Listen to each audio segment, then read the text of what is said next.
छतिया हाथीखणा डैम रे सत्संग। केन्दुझर जिला घटगां ब्लॉक सांतरापुर पंचायत छतिया हाथीखणा डैम रे सत्संग बैठक अनुष्ठित होईछि। एथिरे बहु जनसमागम होइथिला। हाथीखणा डैम को अधिक सुंदर पर्यटन स्थली किपरि होई पारिबो से विषय नहीं आलोचना होइथिला। बाबा विश्वासर मंदिर निर्माण कार्य और सुंदर औषध बगीचा लोक माने केमिति बनभोजी श्रृंखला करिवे, साप्ताहिक हाट सहित डैम को आलोकीकरण इत्यादि आलोचना होउथिला।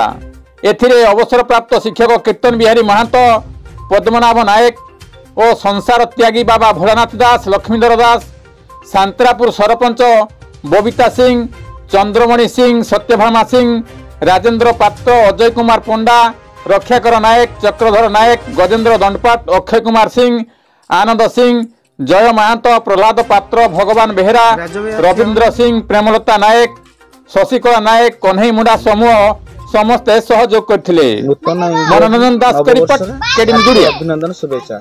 आपण आज ये धर्म कार्य चलती धर्म विषय आलोचना आइले ए विषय किछि कहिबे तो?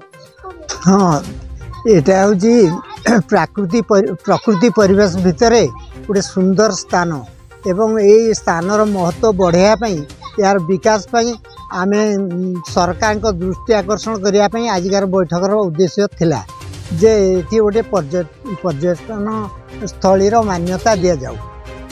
तापरे ता सहित आउ एठारे गोटे औषध बगीचा, फूल बगीचा, फल पीठस्थली आउ वर्तमान ता बंद हो जाइछि, किंतु ताकू पुनर्जीवित करने आम ये सत्संगर आयोजन करथिलु।